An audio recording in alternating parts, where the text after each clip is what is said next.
Hello students, welcome to GNV competitive coaching. ఈ వీడియోలో మనము ఐఐటి జేఈఈ ఫిజిక్స్ సంబంధించి ప్రీవియస్ ఇయర్ క్వశ్చన్స్ చూద్దాం, motion in straight line topic నుంచి. సో వీడియో చివరి వరకు చూడండి, మనకి ప్రతి బిట్ ఎగ్జామినేషన్ పాయింట్ ఆఫ్ వ్యూలో ఇంపార్టెంటే కాబట్టి. So motion in straight line నుంచి మనం ఆల్రెడీ డిఫరెంట్ టాపిక్స్ నుంచి మనం వీడియోస్ అయితే చేయడం జరిగింది. సో వీడియోస్ నేను డిస్క్రిప్షన్ బాక్స్లో ఇస్తాను లింక్స్, లేదా నా ఛానల్ పేజ్లో మీరు యాక్సెస్ చేయొచ్చు.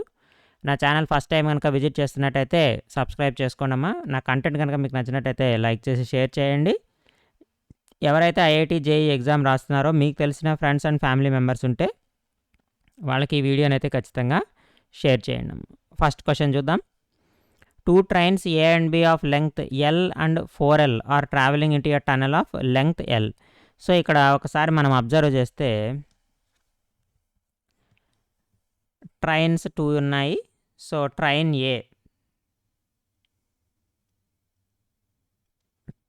ఏ యొక్క లెంగ్త్ ఎల్ అని ఇచ్చాడు. అలాగే ట్రైన్ బి యొక్క లెంగ్త్ 4L అని ఇచ్చాడు. సో ఇవి రెండు కూడా ఒక టన్నెల్లో వెళ్తున్నాయంట. Length of tunnel, so length of tunnel is equal to capital L ఇచ్చాడు. And they are travelling in a parallel tracks, రెండు కూడా ప్యారలల్ ట్రాక్స్లో వెళ్తున్నాయి ఇలా. So this is train A, this is train B. And they are travelling in opposite directions, అంటే train A ఇలా వెళ్తుంటే train B ఇలా వస్తుంది, ఎదురొస్తుంది. ఇవి రెండు కూడా ఒక టన్నెల్లో ఉన్నాయమ్మ, ఒక టన్నెల్లో ట్రావెల్ చేస్తున్నాయి. సో ఇది లెంగ్త్ ఆఫ్ ద టన్నెల్ అనుకుందాం. అంటే ట్రైన్ ఏ ఇలా వస్తుంది, ట్రైన్ బి ఈ విధంగా వస్తుంది. ఈ టన్నెల్ లోపల రెండు ఆపోజిట్ డైరెక్షన్లో ట్రావెల్ చేస్తున్నాయి. అండ్ ఇంకా మనకి ఏం ఇన్ఫర్మేషన్ ఇచ్చాడు, ట్రైన్ ఏ యొక్క వెలాసిటీ ఇచ్చాడు. VA is equal to 108 km/h. అలాగే ట్రైన్ బి యొక్క వెలాసిటీ ఇచ్చాడు. VB is equal to 72 km/h ఇచ్చాడు. అలాగే డిఫరెన్స్ ఇచ్చాడు. If train A takes 35 seconds less time than train B to cross the tunnel, అంటే బి ఏమో ఎక్కువ టైం టన్నెల్లో ట్రావెల్ చేస్తుంది, ఎందుకంటే దాని లెంగ్త్ ఎక్కువ కాబట్టి. సో మనకి TB minus TA, time of train B minus time taken by train A is equal to 35 seconds, రెండిటి యొక్క టైం డిఫరెన్స్. నెక్స్ట్ ఇంకేమిచ్చాడు, length of the tunnel find out చేయమంటున్నాడు. Length of the tunnel is equal to 60 × L. మనకి L అంటే ఏంటమ్మా, length of the train. అంటే length of tunnel is equal to 60 times length of train A, 60 times length of train A. So మనం length of train A L వాల్యూని find out చేస్తే capital L కనుక్కోవచ్చు, length of the tunnel కనుక్కోవచ్చు. So ఇప్పుడు ఏం చేద్దామంటే దానికోసము వెలాసిటీస్ని ముందు మీటర్/సెకండ్లోకి మార్చుకోండి. VA is equal to 108 km/h ఇచ్చాడమ్మా. km/hని మీటర్/సెకండ్లోకి మార్చుకోవాలంటే ఏం చేయాలి, 5/18తో మల్టిప్లై చేయాలి. ఇది 6 times పోతుంది. 6 5s are 30. So 30 m/s VA is equal to. Similarly VB is equal to ఎంత ఇచ్చాడు మనకి, 72 km/h ఇచ్చాడు. మీటర్/సెకండ్లోకి మార్చుకోవాలంటే 72 × 5/18 చేయండి, ఇది 4 times పోతుంది. So VB is equal to 20 m/s. So అలా వెలాసిటీస్ మనం మీటర్/సెకండ్లో మార్చుకున్నాం. మనకు ఒక ఇంపార్టెంట్ కాన్సెప్ట్ ఇచ్చాడు, ఏంటంటే వాటి యొక్క time difference TB minus TA is equal to 35 seconds అని ఇచ్చాడు. సో ఇదే మనకి మెయిన్ ఈక్వేషను. ఇక్కడ టీబీ అంటే ఏమవుతుందమ్మా, distance by velocity. Distance by velocity అంటే ఎల్ ప్లస్ 4L. అంటే మనం ఎప్పుడైనా సరే ట్రైన్ ఒక టన్నెల్ని క్రాస్ చేస్తున్నప్పుడు ఏం చేస్తాము, టోటల్ లెంగ్త్ని ఆ టన్నెల్ లెంగ్త్కి ట్రైన్ లెంగ్త్కి యాడ్ చేసుకుంటాం. సో అది టోటల్ డిస్టెన్స్ అవుతుంది. L plus 4L by velocity of B minus ఇక్కడ ఏమవుతుంది, L plus L by velocity of A is equal to 35. So మనకి ఇక్కడ ఏమవుతుందమ్మా, L plus 4L by VB అంటే ఎంత వచ్చింది 20 వచ్చింది. అలాగే L plus L by VA అంటే మనకు 30 వచ్చింది ఈజ్ ఈక్వల్ టు 35. సో ఈ ఈక్వేషన్ సాల్వ్ చేస్తే మనకి స్మాల్ ఎల్ వస్తుంది. దాని నుంచి మనము క్యాపిటల్ ఎల్ని ఫైండ్ అవుట్ చేయొచ్చు. ఇది మనకి మెయిన్ ఈక్వేషన్ ఈ ప్రాబ్లంలో. సో ఇప్పుడు ఏం చేద్దాము, క్రాస్ మల్టిప్లికేషన్ చేయండి. 30 into L plus 4L minus 20 into L plus L divided by 30 into 20 అంటే మనకి 600 అవుతుంది is equal to 35. So multiply చేస్తే 30L plus 120L minus 20L minus 20 small L is equal to 35 into 600. So ఇక్కడ 30 minus 20 అంటే 10L అవుతుంది. 10L plus 120 minus 20 అంటే 100L is equal to 35 into 600. ఇది అలాగే ఉంచండి. మనకి ఎల్ అంటే ఎంత ఇచ్చాడు, 60 స్మాల్ ఎల్ ఇచ్చాడు కదా.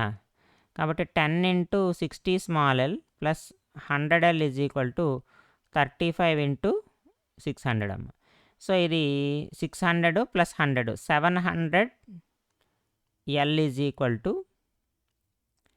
35 ఇంటూ 600. ఈ 2 0 క్యాన్సిల్ అయిపోతే 7 ఇందులో 5 సార్లు పోతుంది. 5 6 30 అంటే small L is equal to ఎంత వచ్చిందమ్మా 30 మీటర్స్ వచ్చింది. ఎప్పుడైతే స్మాల్ ఎల్ 30 మీటర్స్ వచ్చేసిందో capital L is equal to 60 into small L అన్నాడు కదా. అంటే 60 ఇంటూ 30 మీటర్సేనా అంటే 1800 మీటర్సే కదా. అంటే లెంగ్త్ ఆఫ్ ద టన్నెల్ ఎంత అయింది మనకి 1800 మీటర్లు అయ్యింది. సో కాబట్టి ఇక్కడ ప్రాబ్లంలో మెయిన్ ఏంటంటే ఈ ఈక్వేషన్ వేసుకోవడము. ఈ ఈక్వేషన్ ఇక్కడ ఇంపార్టెంట్. ఇలా రాసుకుంటే దీన్ని ఇదంతా కూడా మ్యాథమెటికల్ క్యాలిక్యులేషన్ ఏమో. స్మాల్ ఎల్ వాల్యూ కనుక్కొని దాని నుంచి మనం ఎల్ వాల్యూని ఫైండ్ అవుట్ చేస్తాము. నెక్స్ట్ మోడల్ చూద్దాం ప్రాబ్లము. దీంట్లోనే రిలేటివ్ వెలాసిటీలోనేమో. So a boy reaches the airport and finds the escalator is not working. So escalator పని చేయట్లేదని తెలుసుకున్నాడు. He walks up the stationary escalator in time T1. So T1 టైంలో అతను ఏం చేశాడంటే స్టేషనరీ యాస్కలేటర్ని ఎక్కేసి వెళ్ళిపోయాడు. If he remains stationary on moving యాస్కలేటర్ then the escalator takes up him in T2. అంటే స్టేషనరీ యాక్సలేటర్లోంచి అతను కనుక నడిస్తే T1 సెకండ్స్లో వెళ్తాడు. ఒకవేళ యాస్కలేటర్ పనిచేస్తూ ఉంటే అతను ఇది యాస్కలేటర్ టైం అనమాట, T2 సెకండ్స్లో వెళ్తాడు. ఇది బాయ్కి సంబంధించిన టైం. సో ఇప్పుడు ఏమంటున్నాడు, time taken by him to walk up on the moving escalator. ఇప్పుడు యాస్కలేటర్ కదులుతోంది, ఇక్కడ యాస్కలేటర్ స్టేషనరీ, యాస్కలేటరు స్టేషనరీగా ఉంటుంది. ఇక్కడ యాస్కలేటర్ మూవ్ అవుతుంది, బాయ్ స్టేషనరీ. ఇప్పుడు ఏమంటున్నాడు, యాస్కలేటరు బాయ్ ఇద్దరు కూడా మూవ్ అవుతుంటే టైం ఎంత, సో దాన్ని టీ అనుకుందాం. సో టీ వాల్యూని ఇప్పుడు మనం ఫైండ్ అవుట్ చేయాలి. సో ఇప్పుడు మనం ఇందులో ఫస్ట్ మేజర్గా కనుక్కోవాల్సింది ఏంటంటే ఆల్రెడీ మనకి ఇచ్చేసాడు, T1 అంటే ఇచ్చేసాడు, T2 అంటే ఇచ్చేసాడు. ఇప్పుడు మనము ఏమనుకుందామంటే let L is equal to length of escalator యొక్క లెంగ్త్ని ఎల్ అనుకుందాం. ఇప్పుడు speed of boy is equal to ఎంత అవుతుంది, స్పీడ్ అంటే డిస్టెన్స్ బై టైమే కదా. సో అతను length of the escalator L దూరం నడిచాడు, ఎన్ని సెకండ్లో అంటే T1 సెకండ్స్ అని చెప్పేసి మనకు ప్రాబ్లంలోనే ఇచ్చాడు. సో కాబట్టి నాకు V1 స్పీడ్ ఆఫ్ బాయ్ని V1 అనుకుందాం. V1 is equal to L by T1 అవుతుంది. నెక్స్ట్ ఇప్పుడు స్పీడ్ ఆఫ్ యాస్కలేటర్ కనుక్కుందాం. Speed of escalator V2 is equal to ఏమవుద్దమ్మా ఎల్ బై T2 అవుతుంది, ఎందుకంటే ఇక్కడ బాయ్ స్టేషనరీ. సో ఇక్కడ escalator stationery,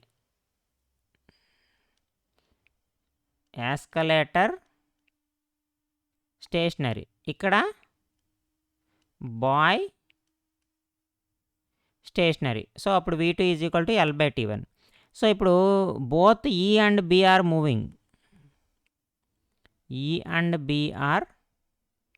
moving, then total velocity is equal to V1 plus V2. Speed ఇక్కడ total speed is equal to V is equal to V1 plus V2 and time is equal to T T అనుకుందాం అమ్మ. ఇప్పుడు ఈ వాల్యూనే మనం ఇప్పుడు find out చేయాలి. So v is equal to v1 plus v2 అయితే v is equal to v1 plus v2 అంటే ఎంత అవుతుందమ్మా? v1 అంటే ఎంత అవుతుంది ఇక్కడ? L/T1 అదే కదా మనకు వచ్చింది. L/T2 v అంటే ఏమవుతుంది? L/Tనే కదా. v అంటే L/Tనే కదా. So L/T is equal to L/T1 plus L/T2 రెండు వైపులా L ఉంది కాబట్టి కామన్ తీసి క్యాన్సిల్ చేసేయండి. So 1/T is equal to 1/T1 plus 1/T2. So నాకు టీ కావాలి కాబట్టి టీ ఈజ్ ఈక్వల్ టు ఏమైపోద్ది? T1 T2 by T1 plus T2. So ఇది ఒకవేళ boy and escalator both are moving then time is equal to T1 T2 by T1 plus T2 అవుతుందమ్మా. ఇది మనకున్నటువంటి formula. So ఇక్కడ మనం ఏం చేసామంటే speed of the boy speed of the escalator కనుక్కొని సో వాళ్ళిద్దరూ మూవ్ అవుతున్నప్పుడు టోటల్ వెలాసిటీ సమ్ అప్ అవుతుంది with respect to ground. So కాబట్టి v is equal to v1 plus p2 దాన్ని మనము మనకి ఇచ్చిన వాల్యూస్ని సబ్స్టిట్యూట్ చేసుకుంటే డైరెక్ట్గా మనకి టైం అనేటువంటిది వస్తుందమ్మా. నెక్స్ట్ ప్రాబ్లం చూడండి. A person of height 1.6 metres. So height 1.6 metres ఉన్నాడు. ఒక ల్యాంప్ పోస్ట్ ఉంది. ఆ ల్యాంప్ పోస్ట్ యొక్క హైట్ 4 మీటర్స్ అయితే ఆ ల్యాంప్ పోస్ట్ నుంచి హీఈస్ వాకింగ్ అవే దూరంగా వెళ్తున్నాడు. So let us consider it is the lamp post. ఇది ల్యాంప్ అనుకుందాం. ఇక్కడ ల్యాంప్ ఉంది మనకి సంథింగ్. సో దీని యొక్క హైట్ ఎంత ఇచ్చాడు? 4 మీటర్స్ ఇచ్చాడు. సో ఇప్పుడు ఒక పర్సన్ ఏం చేస్తున్నాడు? ఆ ల్యాంప్ పోస్ట్ నుంచి దూరంగా ఇట్లా నడుచుకుంటూ పోతున్నాడు. సో ఈ డైరెక్షన్లో పోతున్నాడు అనుకుందాం. So here is the person. So ఆ పర్సన్ నడుచుకుంటూ వెళ్తున్నాడమ్మ. సో ఈ పర్సన్ నడుచుకుంటూ వెళ్తున్నాడు. ఈ డైరెక్షన్లో వెళ్తున్నాడు. వెళ్తున్నప్పుడు ఇక్కడ ఒకసారి మనం అబ్జర్వ్ చేస్తే అతను దీనికి దూరంగా వెళ్తున్నాడు కాబట్టి ఇక్కడ టిప్ ఆఫ్ ద షాడో అన్నాడు. అంటే ఇక్కడ ఉందనుకుందాం. ఇక్కడ ఫార్మ్ అయింది అనుకుందాం ఫర్ ఎగ్జాంపుల్. సో ఇక్కడ ఒకసారి మనం అబ్జర్వ్ చేస్తే నాకు 2 సిమిలర్ ట్రయాంగిల్స్ ఫార్మ్ అవుతాయి. సో ఇది షాడో అమ్మ. x2 ఏదైతే ఉందో it is the shadow. So ఇతను డిస్టెన్స్ ఇది అంటే ల్యాంప్ పోస్ట్ నుంచి ఈ మనిషి నడిచినటువంటి దూరం ఎంత అంటే x1 అనుకుందాము. x2 అనేది డిస్టెన్స్ ఆఫ్ షాడో. ఇతని నీడ ఉంది కదా, ఈ నీడ యొక్క దూరం అనమాట. సో మనం ఇప్పుడు ఇతను ఎంత హైట్ ఉన్నాడు? 1.6 మీటర్స్ హైట్ ఉన్నాడు. And also given the velocity of this person 60 centimetre per second ఇచ్చాడు. ఇప్పుడు ఇతని వెలాసిటీ 60 సెంటీమీటర్ పర్ సెకండ్ అంటే ఇతను ఎంత దూరం ప్రయాణించాడు? x1 దూరం ప్రయాణించాడు t సెకండ్లు అనుకుంటే ఇతని దూరం dx1/dt is equal to 60 centimetre per second అవుతుంది. ఇతని నీడ దూరం కనుక్కోవాలంటే what we have to find dx2/dt is equal to ఎంత ఫైండ్ అవుట్ చేయాలి. ఇది మనం ప్రాబ్లంలో చేయాల్సింది. dx2/dt that is the velocity of his shadow. So అందుకోసం ఏం చేస్తున్నామంటే సిమిలర్ ట్రయాంగిల్స్ కాన్సెప్ట్ ఉపయోగిస్తున్నాం. Similar triangles. So similar triangles concept నుంచి చూడండి ఈ హైట్ ఈ 2 సైడ్స్ రేషియో ఈక్వల్ కదా. 4/1.6 ఈజ్ ఈక్వల్ టు ఈ 2 సైడ్స్ అంటే ఇది పెద్ద ట్రయాంగిల్, ఇదేమో చిన్న ట్రయాంగిల్. సో ఈ 2 sides ratio is equal to ఈ బేసెస్ రేషియో అంటే heights ratio is equal to bases ratio. ఇక్కడ బేస్ ఎంత? పెద్ద triangle base x1 plus x2, చిన్న ట్రయాంగిల్ బేస్ వచ్చేసి x2 అవుతుంది. హైట్ వచ్చేసి 1.6 అవుతుంది. పెద్ద ట్రయాంగిల్ హైట్ 4 మీటర్స్, బేస్ వచ్చి x1 ప్లస్ x2. ఎందుకంటే ఇవి రెండు 90 డిగ్రీస్ కాబట్టి మనం హైట్స్ రేషియో బేస్ రేషియో తీసుకుంటున్నాం. దీని నుంచి మనము x1 x2 మధ్య రిలేషన్ ఫైండ్ అవుట్ చేయొచ్చు. ఏమొస్తుంది? ఇది ఎంతమ్మా? 40/16 అనుకోండి. 40/16 అంటే x1 ప్లస్ x2/x2 అవుతుంది. 40/16 అంటే మనకి 4 టేబుల్ ఇందులో ఎన్నిసార్లు పోతుంది? 4 టైమ్స్ పోతుంది. 10/4 అంటే 5/2. So 5/2 is equal to x1 plus x2/x2. So ఇక్కడ x2 2 ఉంది. సో x1 దాదాపుగా ఎంత వస్తుంది? అప్రాక్సిమేట్గా 3 వస్తుంది మనకి. So is equal that employees 5x2 is equal to 2x1 plus 2x2. అంటే 3x2 is equal to 2x1 అమ్మ. అంటే x2 ఈజ్ ఈక్వల్ టు ఎంత వచ్చింది, 2/3x1 వచ్చింది. అంటే నాకు x2 వాల్యూ ఎంత వచ్చిందంటే 2/3x1 వచ్చింది. బట్ మనం ఏం కనుక్కోవాలనుకున్నాము, dx2/d2 రెండిటి మధ్య డిఫరెన్షియేట్ చేయండి. 2/3 కాన్స్టెంట్ కాబట్టి dx1/dt అవుతుంది. dx1/dt ఆల్రెడీ 60 అని ఇచ్చేసాడు ప్రాబ్లంలో. 2/3 60 ఈజ్ ఈక్వల్ టు 20 టైమ్స్ పోతుంది, అంటే 40 cm/s. అంటే velocity of shadow, tip of that shadow ఎంత, dx2/d2 is equal to 40 cm/s is the required answer అమ్మ. సో దీంట్లో మనం ఉపయోగించిన కాన్సెప్ట్ ఏంటంటే సిమిలర్ ట్రయాంగిల్స్ కాన్సెప్ట్ ఉపయోగించి ఈజీగా ప్రాబ్లం అయితే మనం సాల్వ్ చేయొచ్చు. నెక్స్ట్ ఈ ప్రాబ్లం చూడండి, position of an ant. So ant YZ ప్లేన్లో పొజిషన్ ఇచ్చాడు. S is equal to 2t² plus 5k చెప్పేసి మనల్ని magnitude and direction of the velocity కనుక్కోమంటున్నాడు. సింపుల్గా ds/dt చేయండి. Velocity is equal to rate of change of displacement కాబట్టి 4tj అమ్మ, 4tj అవుతుంది. So v is equal to 4tj. So only y డైరెక్షనే ఉంది, y టర్మే ఉంది కాబట్టి వెలాసిటీ యొక్క డైరెక్షన్ ఏంటంటే y డైరెక్షన్. సో మనకి t is equal to 1 second దగ్గర అంటున్నాడు. t is equal to 1 second దగ్గర v is equal to 4j అవుతుంది. మ్యాగ్నిట్యూడ్ కావాలి. మ్యాగ్నిట్యూడ్ కూడా ఎంత అవుతుందమ్మా, magnitude of velocity is equal to √4². అప్పుడు కూడా 4 అవుతుంది, 4 m/s. So velocity v is equal to 4j along y direction, magnitude ఎంత అంటే 4 m/s అమ్మ. వెరీ సింపుల్ ప్రాబ్లం ఇది. నెక్స్ట్ ఈ ప్రాబ్లం చూడండి, ఇది కూడా very simple problem. Distance travelled by an object s is equal to 2.5t². So మనకి ds/dt is equal to 2.5 into 2 into t అంటే 5t అమ్మ. మనకి t is equal to 5 seconds దగ్గర అన్నాడు. ఇది వెలాసిటీ కదా. So velocity is equal to 5 into 5 that is equal to 25 m/s. 25 m/s. ఇది మనకి కావాల్సినటువంటి రిక్వైర్డ్ ఆన్సర్. సింపుల్ క్వశ్చన్ ఇది, ఓన్లీ స్మాల్ ఫార్ములాతో వస్తుంది. నెక్స్ట్ ఈ ప్రాబ్లం చూడండి, x is equal to 4t² అయితే t is equal to 5 seconds దగ్గర velocity of the particle find out చేయమంటున్నాడు.